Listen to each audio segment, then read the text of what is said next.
Gracias por seguir con nosotros. Lo decía ya Hugo antes de irnos a la pausa. Nos acompaña Julio César de la Rosa Tiburcio, quien es el coordinador de la Alianza Dominicana contra la Corrupción, ADOCO.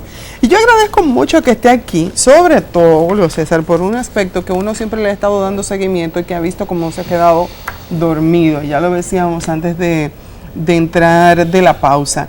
Y es el hecho de que pareciera como que el caso de la OISOE se ha quedado en las protestas cívicas, más no en el aspecto judicial. Eso parece estar prácticamente detenido. Unas 20 personas fueron investigadas en un momento determinado, solo 3 están presas y no se sabe cuál es el destino de estas personas. ¿Qué tú has podido conocer que ha estado dando seguimiento al caso judicial? Bien, buenos días, Elisa, Franklin, Hugo.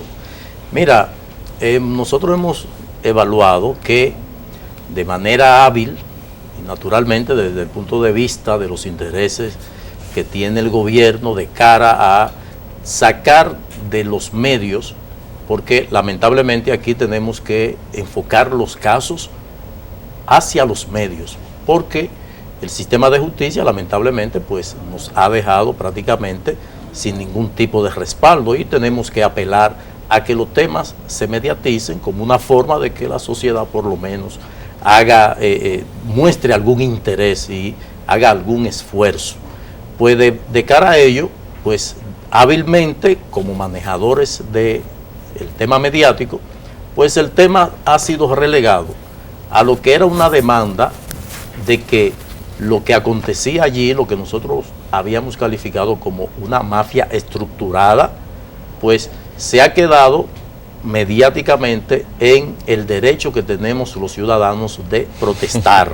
O sea, todo se ha enfocado hacia cada miércoles el cerco que ha establecido el Ministerio de Interior y Policía y la Policía Nacional, pues es más amplio. De hecho, el pasado miércoles pues abarcó prácticamente todo el radio del Palacio Nacional en una situación que a toda luz pues se trata precisamente para desviar la atención a que el tema OISOE no es lo que allí sucedió, de que apenas hay 3 peones que están guardando prisión preventiva como medida de coerción de un ajedrez donde ni el rey, ni la reina, ni el arfil, que son parte de una estructura, ¿verdad?, de mandos superiores hacia los inferiores, pues se hayan mencionado. Y por ello, yo creo que realmente debemos seguir pues muy pendiente, porque nosotros calificamos en su oportunidad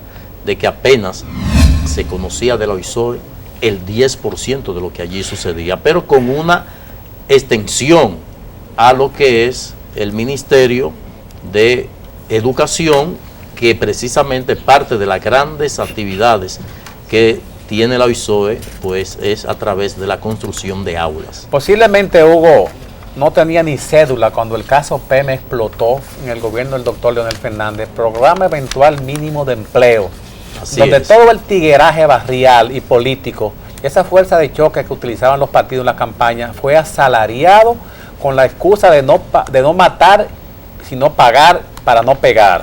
Esa fue pagar para no matar. Pagar para no matar, como el gobierno contrató esa delincuencia. El PEME funcionaba en lo que hoy es el edificio de Amed, lo recuerdo como el saqueo que no dejaron ni los plafones del techo, todos se lo llevaron. ¿Y en qué concluyó aquello? Una frase histórica por igual, en el desinterés del Ministerio Público en terminar el caso. Toda esa gente fueron liberados, ahí los vemos millonarios la mayoría, inmoralmente ricos, y no concluyó en nada. Parecería que esto va por la misma ruta en el que el Estado y el gobierno, conciliando con el delito de la OISOE, van a apadrinar que aquello muera por inanición judicial. Mira, es que lo que siempre hemos estado involucrados en este tema de la transparencia y la corrupción, hemos concluido que para que haya persecución y naturalmente haya sanciones como consecuencia de la comisión de actos de corrupción, tiene que existir voluntad política. Esa voluntad política que en un país presidencialista como el nuestro, pues depende de cuál es el interés que tenga el presidente de la República. Y esa voluntad política debe ir acompañada de lo que podría ser realmente un Ministerio Público independiente y una justicia fortalecida, porque todas las leyes están ahí, o sea, las normas están ahí, los organismos de control interno y control externo, como Contraloría General de la República y Cámara de Cuentas, están ahí. Ahora bien, hay un elemento, y es que muy difícil se produzcan actos de corrupción tomando el dinero del presupuesto, porque para eso el Estado sí se ha blindado de que para sacar un peso de una institución pública pues tiene que existir toda la documentación para sacar ese peso. Ahora bien, la corrupción no está ahí. La corrupción está que en un proceso de licitación pública, de concurso público, de comparación de precios, cualquiera de las manifestaciones que establece la ley 340-06 de compra y contrataciones, pues se establecen mecanismos para que se produzca lo que se produjo en OISOE. Entonces, la norma está ahí. Ahora, el cumplimiento de ella, quien exija por el cumplimiento de ella, pues va a depender mucho de la voluntad política. Y por lo visto, en la historia de lo que ha sido la lucha contra la corrupción, pues no esperamos más de lo que ocurrió, como bien Franklin mencionara, con el caso PEME, que finalmente el caso tuvo un tiempo en la justicia. Cuando hay un cambio de gobierno, pues con una expresión del Ministerio Público de no tener interés en la persecución de este caso, pues automáticamente el caso pues no tiene otro camino. ¿Y esa es la esperanza que tienen? Bueno, las esperanzas son mínimas. O sea, nosotros no tenemos esperanza de que en el caso de la OISOE pues finalmente se llegue hasta las últimas consecuencias. Ahora, por ello, Hugo, nosotros hemos planteado algo, que se promueva la creación de una comisión contra la impunidad, como ocurrió en Guatemala. Guatemala tenía una situación muy similar a la nuestra. Ahora, ¿qué ocurre? Que allí sectores promovieron ante la ONU la creación de esta comisión. El gobierno, que mostró voluntad política para hacerlo, le solicitó al Tribunal Constitucional una opinión consultiva si esa comisión no era contraria a la Constitución.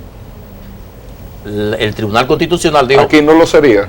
No, si aquí se hace ese proceso, si el presidente de la República dijera hoy, bueno, vamos a crear una comisión contra la impunidad, vamos a solicitarle al Tribunal Constitucional en opinión consultiva que diga si una comisión tendría calidad jurídica para operar en la República Dominicana. Si el Tribunal Constitucional dice que no es contrario a la Constitución, se crea la comisión y esa comisión es refrendada por el Congreso, pues automáticamente tendría validez, que no necesariamente para realizar las investigaciones, sino para acompañar al Ministerio Público, un Ministerio Público independiente que no sea designado por el Presidente de la República, y eso puede hacerlo el presidente de cara a mostrar su interés en combatir la corrupción, pero no la corrupción de ahora, la corrupción de antes, porque es contra la impunidad, y lo que nosotros hemos tenido es precisamente un rosario de hechos, de casos impunes.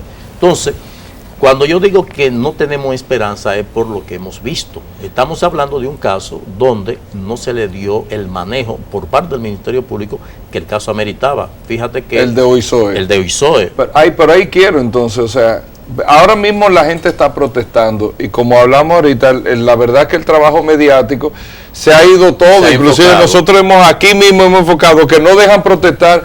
Y yo ahora mismo, sin darnos cuenta, y yo mismo reflexionando, pero ven acá, nosotros estamos ahora mismo enfocando una protesta sobre lo que no es. Inclusive, muy bien una caricatura lo decía aquí, de cómo se maneja el Estado, de que están protestando con eso, sube el precio del pollo, para que automáticamente todo el mundo se vaya al tema del pollo. O sea, hay un tema de desesperanza que tú lo decías ahora. Bueno, no hay mucha esperanza que se puedan lograr muchas cosas ahora. ¿Qué hacer para que sí se puedan lograr las cosas ahora? Porque hablar de una comisión de la verdad o de lo que sea o contra la impunidad. Bueno, ahora... ¿Qué tiempo puede tomar ahora eso? Las esperanzas son menos. ¿Por qué? Porque no hay voluntad en el Ministerio Público. Si tú ves el manejo que se le dio al caso... Que ustedes sepan en qué está eso ahí adentro. No, en nada. Eso está... la decisión que se tomó de establecer medidas de coerción a estas 3 personas, que son tal vez los que menos aporte pueden hacerle al proceso, como podría hacerle los funcionarios que tuvieron al frente del manejo de los recursos públicos el director técnico, que era quien tenía el día a día de la institución, y mira que son ellos que se ofrecen a ir a someterse a la investigación, no el Ministerio Público lo va a buscar, porque ¿qué acontece cuando alguien es acusado o se sospecha de que haya estado involucrado en un acto criminal? Pues lo primero que hace la autoridad es inmovilizarlo, lo detiene, se le fija medida de coerción, se congela todo lo que pudiera ser su accionar de cara a disipar pruebas, el Ministerio Público obtener documentación por su vía, no porque se la sirva la persona, como en este caso ocurrió, de que nosotros nos vamos a poner a disposición de la justicia. No, el Ministerio Público debió operar como opera con cualquier persona del pueblo que es sindicada como potencial responsable del manejo irregular de recursos, porque esto nosotros lo habíamos advertido con el caso del Darío Contreras. Nosotros demostramos que un contrato de 860 millones de pesos concluyó en 1.500 millones de pesos, lo que significa que hubo una violación flagrante a la ley de compras y contrataciones, que establece que luego de firmado un contrato para la realización de una obra, no podrá hacerse adendum que sobrepase el 25% del valor del contrato original. Entonces estamos hablando que aquí se fue en un 100%. Entonces, el tema no está ahí en lo que ofrecen como dato de conclusión de la obra, porque la obra se va incrementando en la medida que van trayendo equipos que habían sido comprados y que luego hay que pagar más caro, porque el negocio precisamente está ahí, no en la obra gris, ahí es lo menos, ahí hay niveles de irregularidades, sino en el equipamiento del hospital, en donde hay equipos que todavía no han sido puesto en operación. Y ahí el gran padrino de ese caso, el Darío, fue Pimentel Caré, que es el director, que es quien debe responder por todo lo que aconteció allí, porque se venían dando las denuncias. Ahora, ¿quién va a comprobar eso?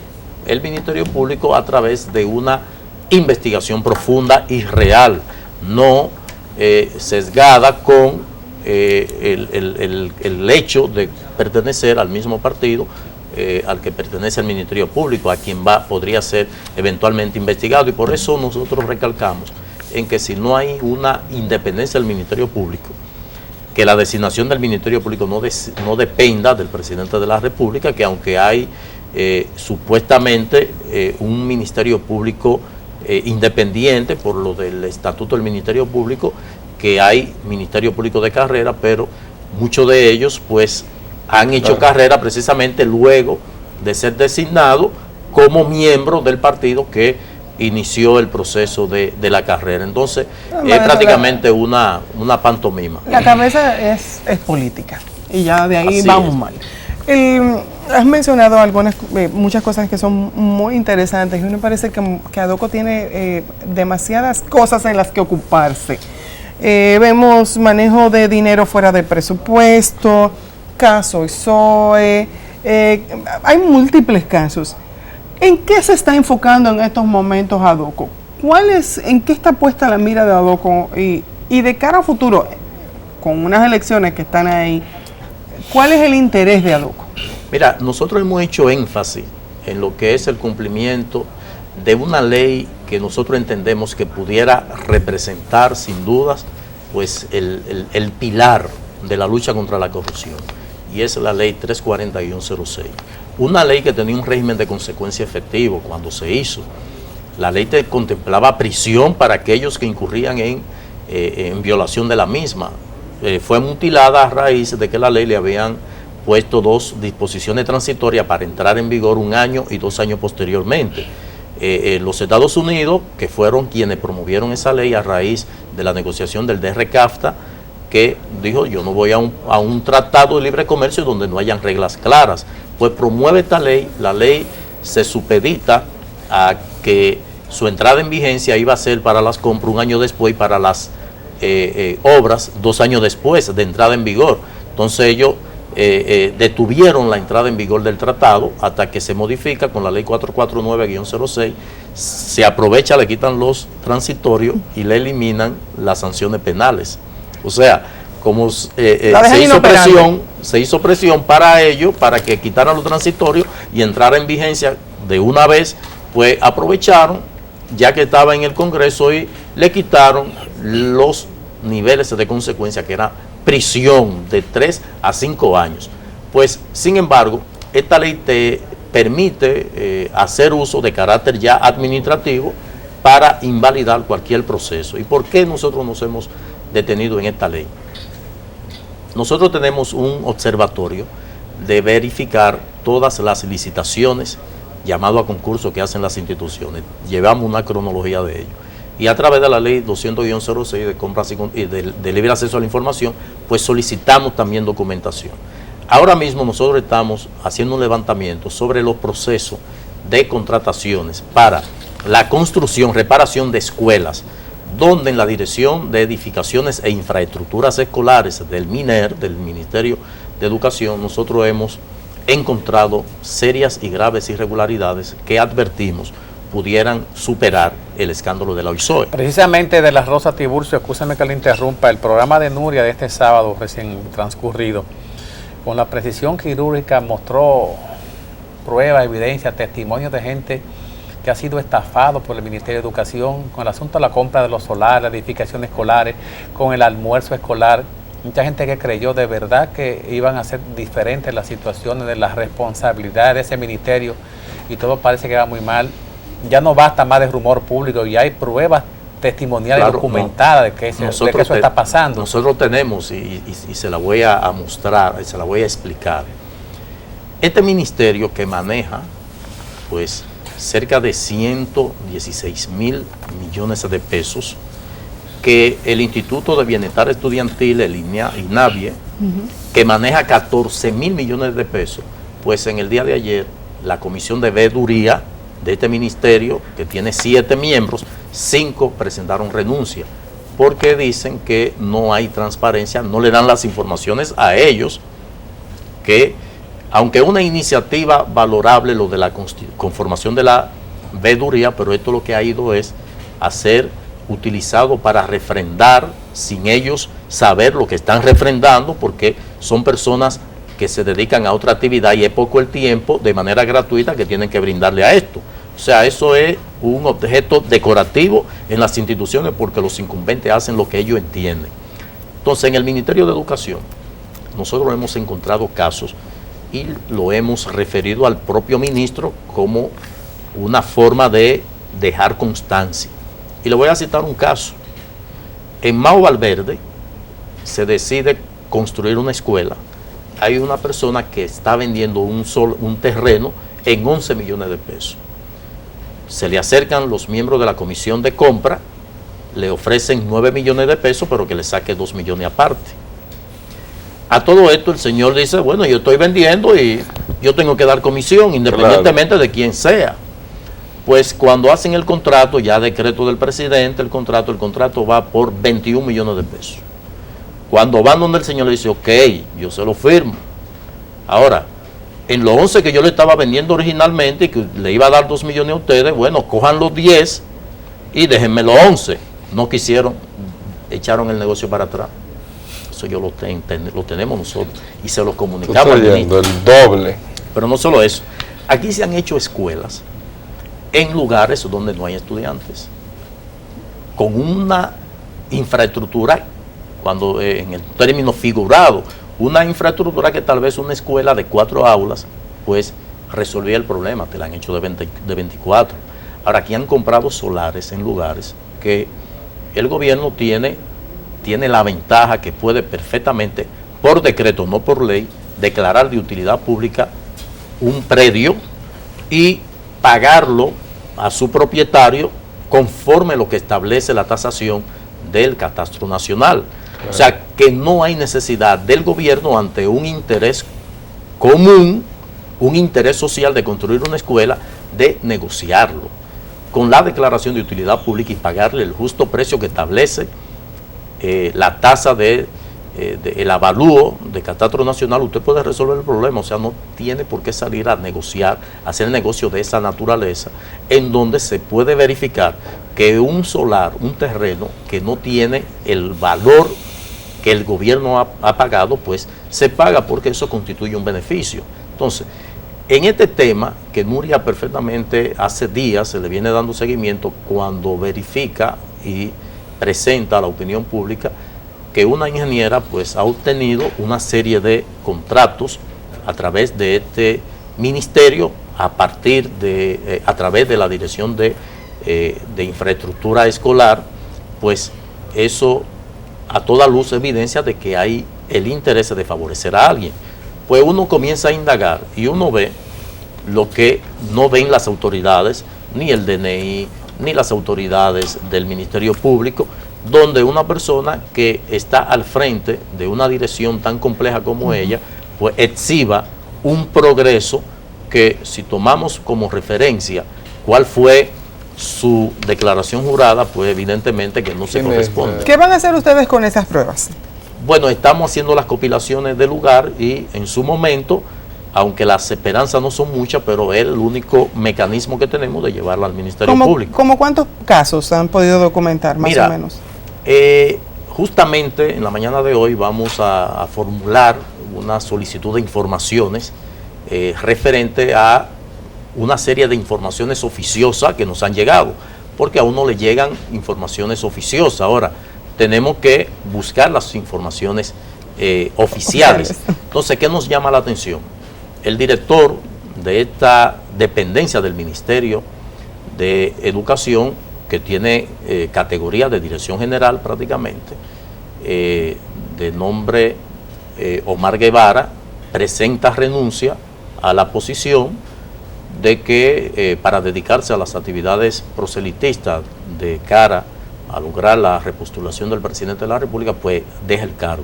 Sin embargo, las informaciones que nosotros tenemos es que a él se le conminó a que presentara renuncia, lo que indica que desde el parte oficial pues se tiene conocimiento de las irregularidades cometidas en esta institución, y por ello nosotros esas informaciones oficiosas, que son informaciones que nos llegan, algunas anónimas, algunas de manera física, vamos entonces a verificar con las informaciones oficiales que deberá. ¿Y el ministro qué le dijo a ustedes? Usted dijo que le dejan constancia al ministro. ¿Tú nos dijiste algo? No he dicho nada. Eso mismo, nada. Él está con su tiempo dedicado a promover a su hijo como candidato, creo que a diputado allá en su comunidad, en la parte norte del país. En Moca. En Moca, sí. Provincia de Espaillá. En todo tu tiempo. Mira, yo creo que lamentablemente, y eso digo lamentablemente porque a nosotros nos consta que el presidente de la República pues ha depositado todo su interés en el tema de la educación, y eso hay que valorarlo. El hecho de haber correspondido al cumplimiento de la ley que motivó pues la exigencia de toda una sociedad, pues el presidente haya sido responsable de cumplir con ese mandato.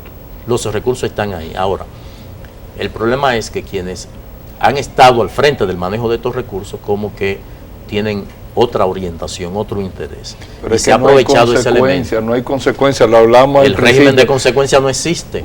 Identifíqueme cuántos presos hay aquí por corrupción reales. O sea, no hablemos de chácharas, reales. Bueno, reales, ninguno.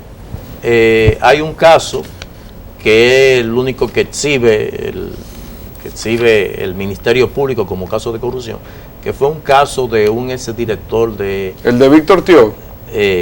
No, porque finalmente no tuvo tampoco. condena, no. Fue un funcionario medio de una dependencia de lo que era antes Sedopet. O sea, es lo único que tuvo una condena de 10 años.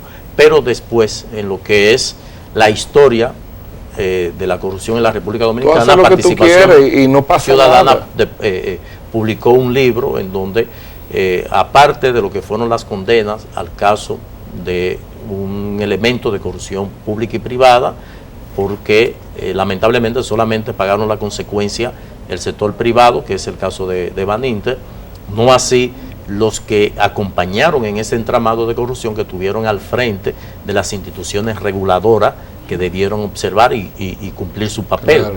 Entonces, aquí la República Dominicana no puede exhibir un solo caso, y por ello, muy lamentablemente, hasta que no se establezcan regímenes de consecuencias efectivos, pues el funcionario público, ¿qué va a hacer?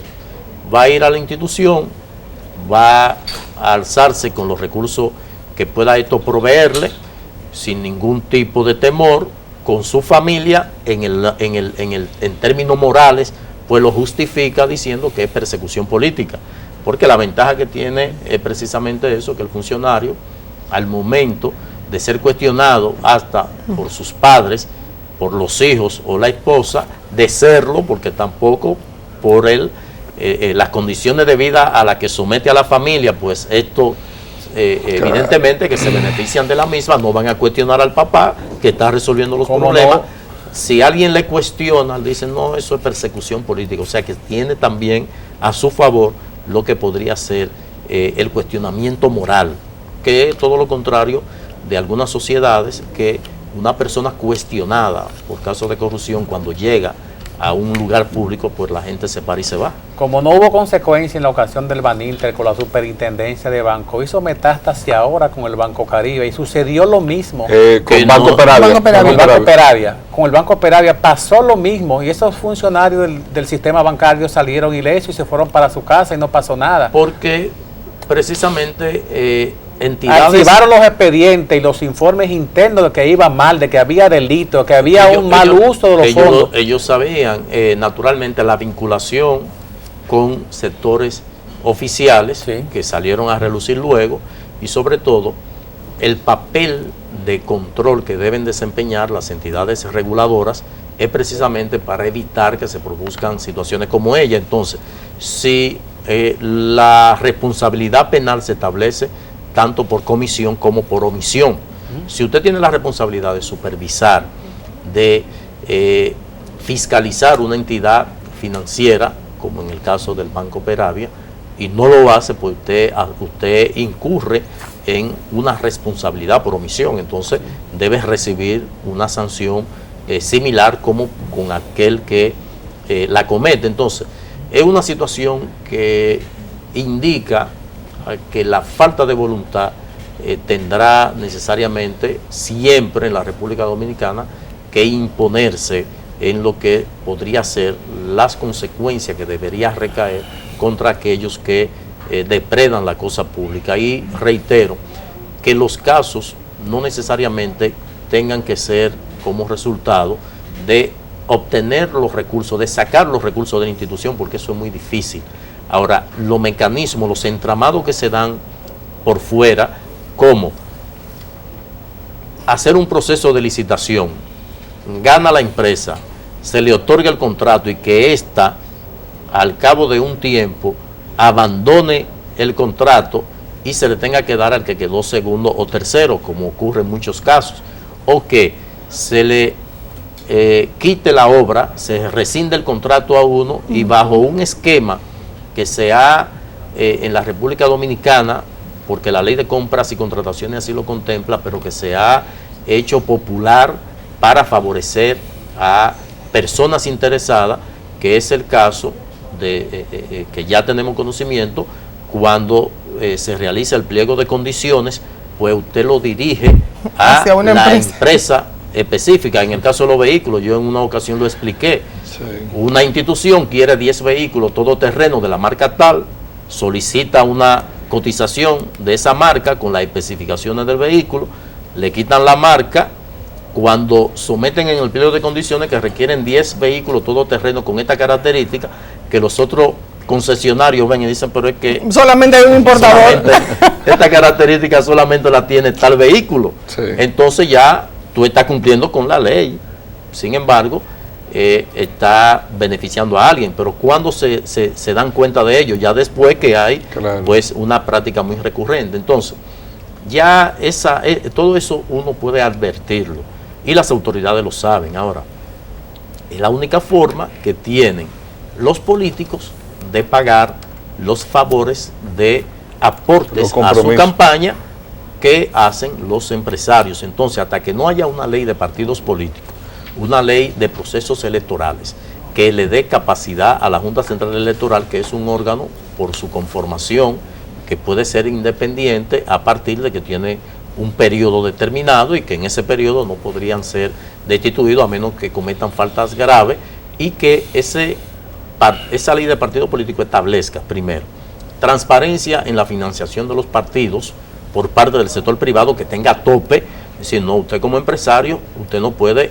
invertir, no puede aportar más allá de tal cantidad, como también que pueda uno demandar del Estado que el presidente de la República se abstenga, si va a repostularse, los funcionarios públicos que se abstengan de participar en actos proselitistas, de que inclusive un periodo antes de las elecciones, pues el presidente de la República no incurra en la práctica de inauguraciones, porque todo esto se convierte precisamente en actos de campaña. Ahora mismo concluyó la campaña electoral con la escogencia del presidente Jimmy Morales en Guatemala, y se está haciendo un balance de los partidos que más gastaron en la segunda vuelta, quién le proveyó estos aportes, y que quienes aportan deben estar también de manera transparente, el manejo de sus recursos, de dónde salieron, para evitar